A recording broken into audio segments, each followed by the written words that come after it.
Everybody has a story to tell. I'm Pastor Jennifer Moore from Keep It Real, a program designed for the individuals out there who are facing challenges in life, real issues that are burdening them. Keep It Real is designed to inspire the individual who have gone through troubles, turmoils, and wondering where God is in their situation. Keep It Real is there to inspire you, because we know that you're facing real issues, real challenges, but at the end there is hope. There's hope because once you've gone through the fire, once you've gone through the furnace, you'll know that your Redeemer lives and that there's hope in Jesus Christ. Keep It Real is designed for those out there who feel at this present in time there's no one in their situation. They're in a wilderness situation, wondering where God is. But Keep It Real will show you that others have gone through the fires, others have gone through the tests, and they're able now to come and speak to you about their life-changing situation, their faith journey, and how they too were wondering where God was in their situation. But now, although they were in a mess, the Messiah came through to them. They're able to testify that their Redeemer lives.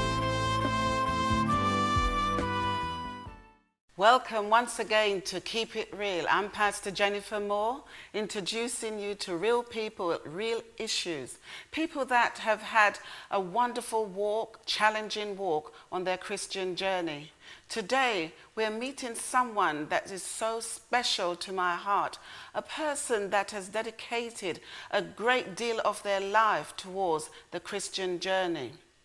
It is no means fate to say that this woman of God truly loves God. She has given her life endlessly, an endless task to meeting the challenge and taking up the mantle of the Christian journey.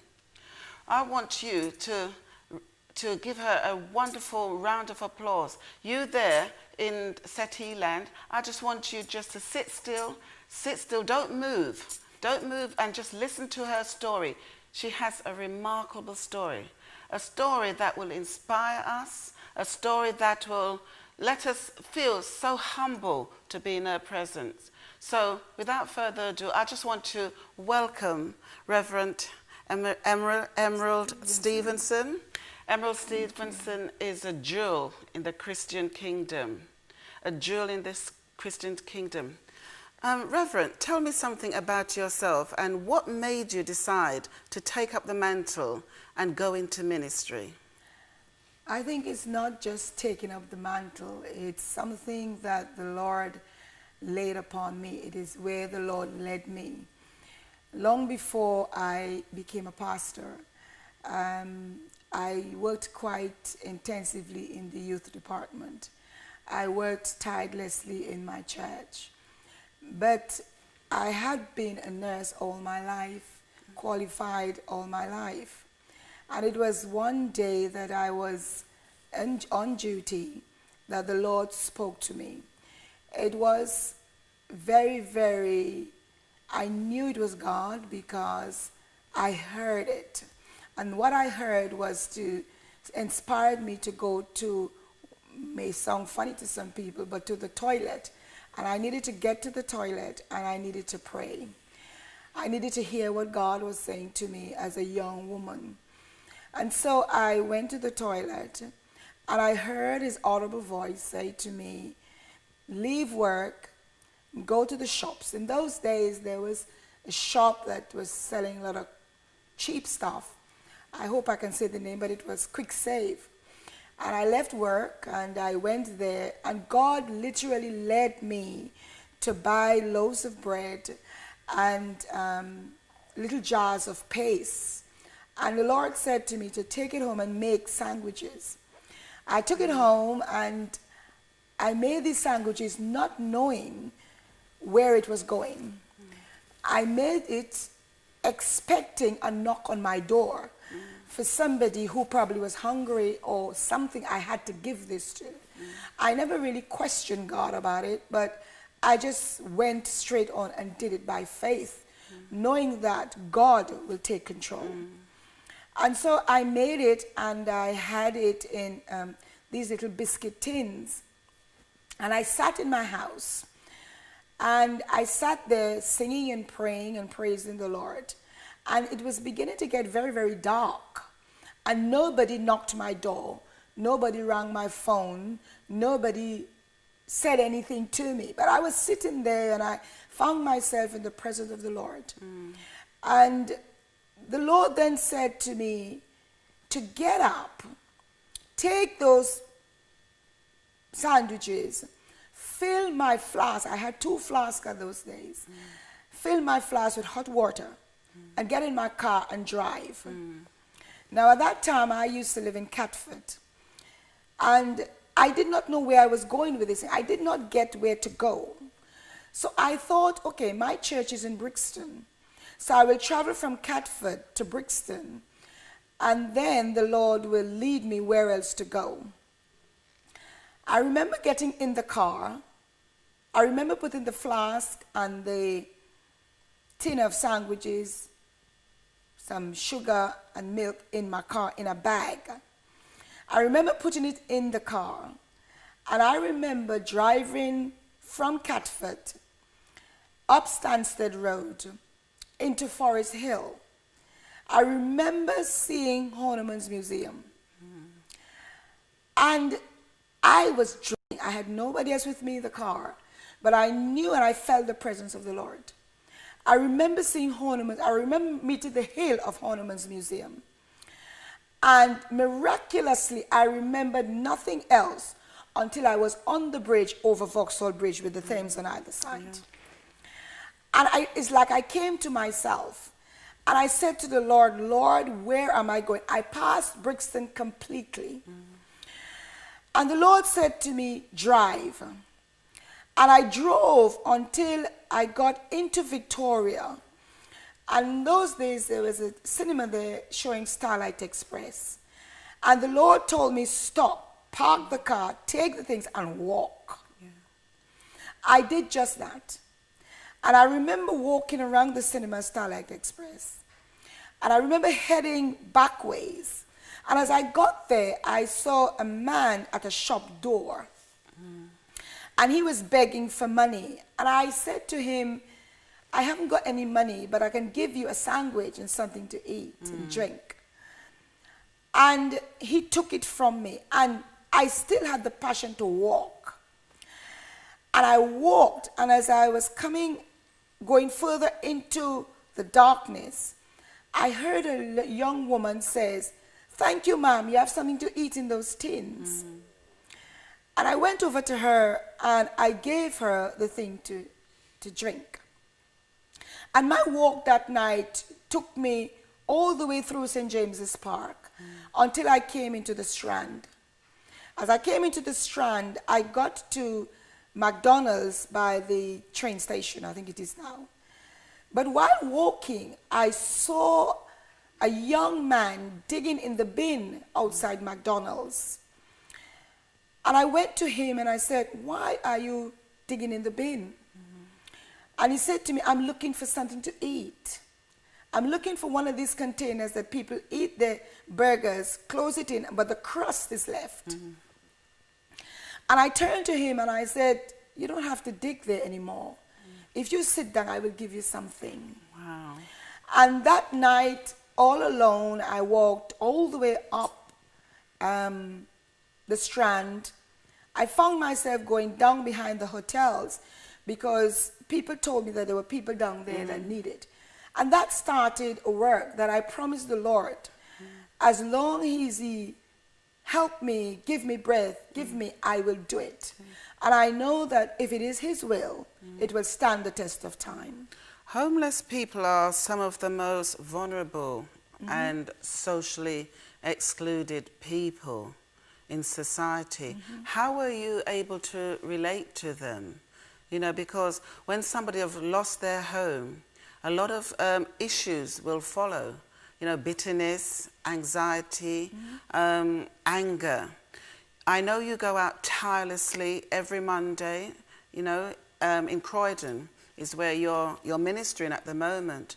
But during the years, have you found a different type of people that are now homeless? Okay, as I said before, I did not start in Croydon.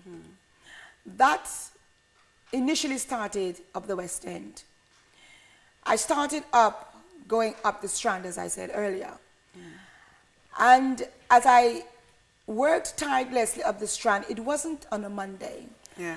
I used to go on a Monday, Tuesday, Thursday, Friday. Because Wednesday I had things at my church. And I found that in those days, I know people have this notion that homeless people are, they want to be on the street, they want to be homeless. They don't, you don't need to help them, you don't need to do anything for them. And I often tell people like this, go back to my mentor, the Holy Spirit, my mentor, the Lord. Okay. What would Jesus have done? And I found that with the people that are on the streets, I quite agree that there are some of them that need not be on the streets according to some people, in some people's eyes. But we have to reach the lost at any cost. Yeah. And we have to reach those less fortunate than ourselves. I cannot tell who is homeless and who isn't homeless. Right. I can only do what the Lord gave me to do, and that is to reach out an extended hand. Right. And so I do not discriminate. But when you go to the streets day after day, week after week, right, you become a little more settled in their presence. They begin to accept you a little more, right, because they trusted you and they realize that you are not there to exploit them, you are not there to harm them, but you are there to help them. right, Because you give it to them and you speak to them of who sent you. I did not go on myself, but as the Lord ordered my steps. And you begin to form this relationship with the homeless. Yes. The homeless people on the streets in those days varied a lot in color, creed, race. And what you found is that as you begin to get more relaxed with them and they begin to associate with you, they open up a little more to you. And by opening up, you find that you have people on the streets that are coming from prestigious backgrounds. Right. You have people that are coming from educated families. You have people that are coming from wealthy homes. But circumstances cause this. We have reached a stage now where we have this recession. Right. And when I look back 28 years ago to now, the tide has turned so much, yes, that if you go to sit with the people on the street now and really find out where they are at, where yes, they're coming from, it will make you realize that there go I, but for the grace of God. yes.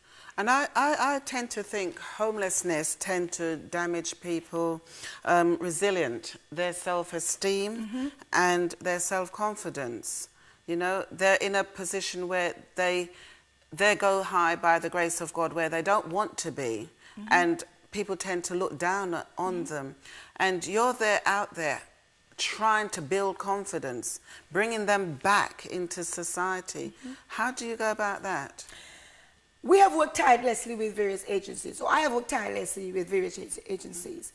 And what I've tried over the years to do, and I must say that it could make you despondent. It could make you give up. And if I be real, because we live in a real world with real people. Yes, that's right. And if I be honest with you, there are many times when I try to get help from the government, when I try to get help from other agencies, when I try to get help from, people that give to charities, I always get a backlash. Yes.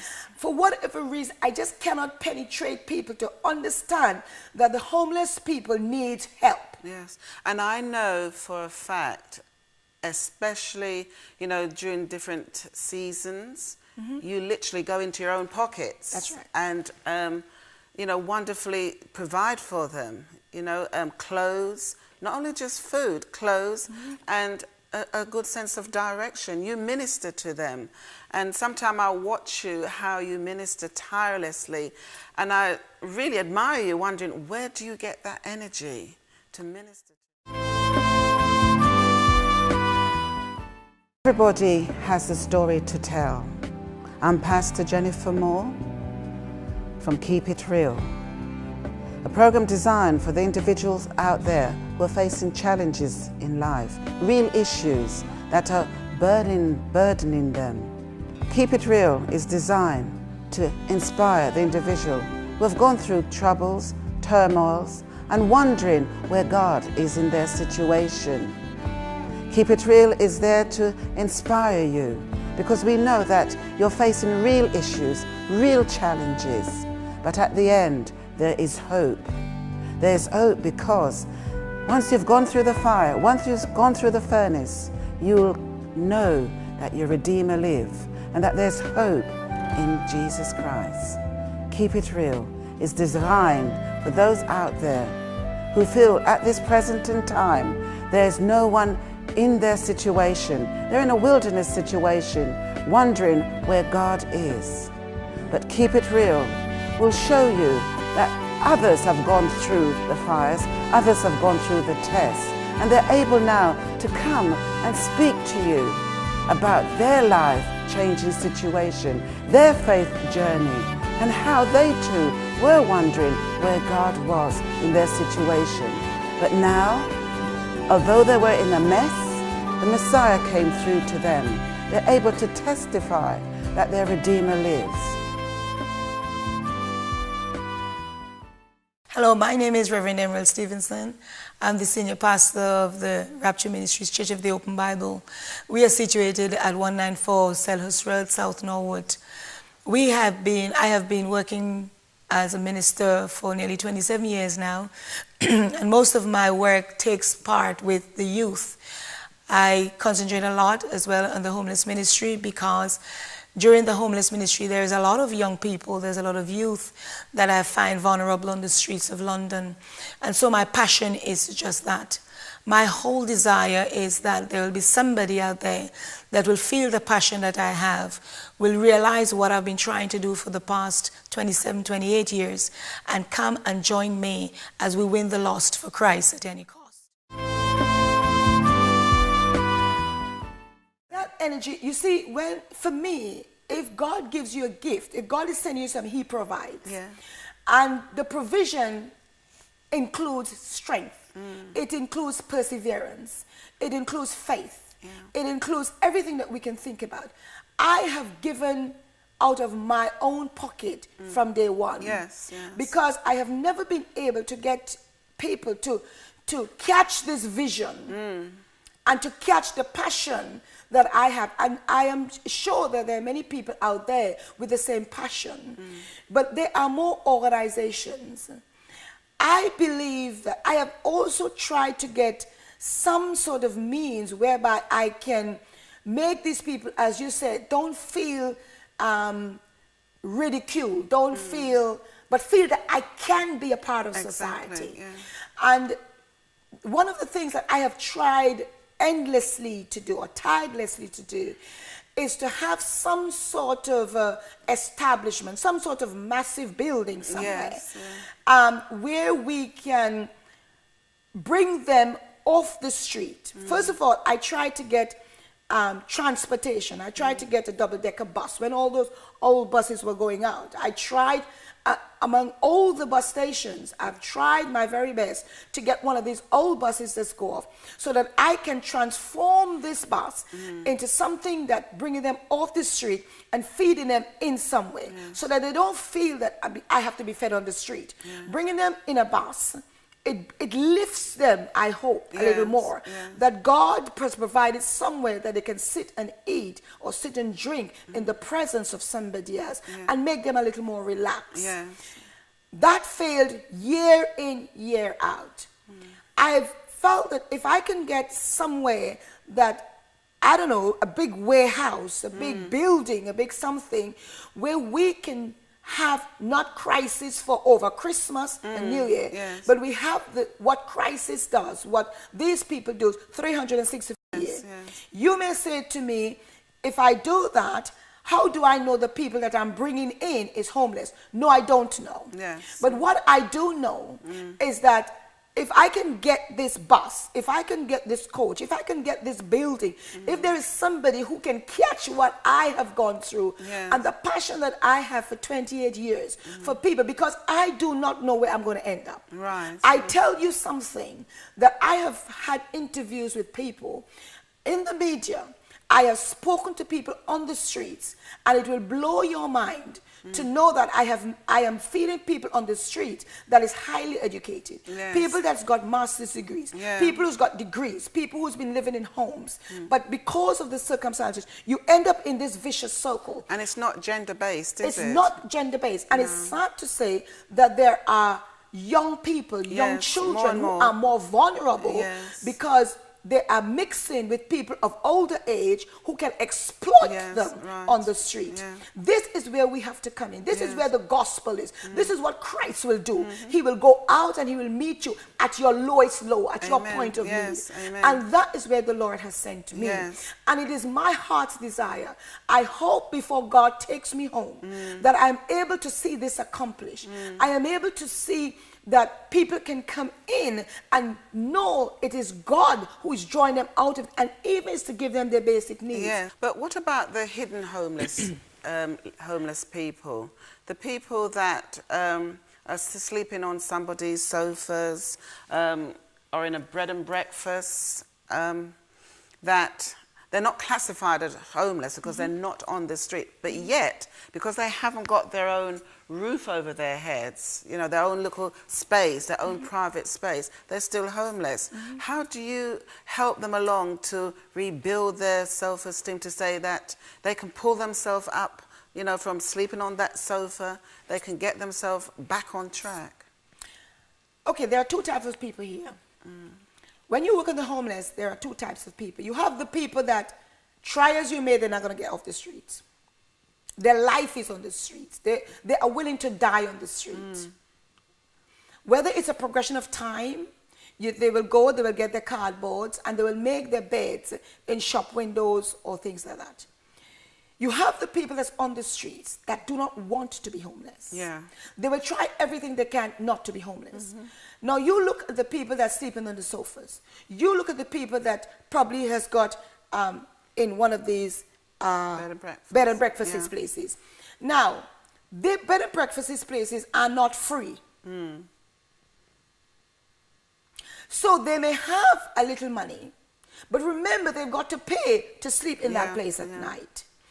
They have to pay for leaving there and going out to find employment, to find something to do. What gets the bashing, what gets left behind is food. And I was going to come to that because now the winter months are closing in. What are going to be your challenges, you know, with these people? My challenges with these people is what I said from day one. I would love to be able to get these people off the streets into an environment where basic living is every day. That they can have that, and then they can go and they can look for something and begin to climb the ladder. This is where my big building comes in. Because it is one vision I have, is one desire that I have, is to provide for these people, not bed and breakfast, but for somewhere, a home that will take them from here into somewhere and make them citizens of this country. Not to just feed them and send them back on the street. If we have this environment, there are a lot of projects that's out there that could be rekindled. Carpentry, all these things could be rekindled. You can bring all these things in, providing you have the building, you have the thing for it. There is people out there that is willing to work, is willing to take up some sort of project, some sort of thing to bring them back, to use their skills, give them back, to sense give of them pride. back. And it is a platform that we can use to help people back into society independently. The cost of all that, and I know that every Monday you're out there with the food, astronomical costs, which I know you're bearing from your own pocket. And it's just refreshing to know that when you travel out, you're not thinking of yourself, you know, that you're from Trinidad. You become a native, everything to the people that you're ministering to. And that your heart to say that you're not from Africa, but you want to set up orphanages, homeless shelters there. And you go in with the passion that you're doing it here in England. And I think that's really awesome. And that just shows me that you have a love for people, a love for the individual, a love for a community spirit. And your passion is something to be admired. You know? I think with me, it's, I love people, but I also love unity. And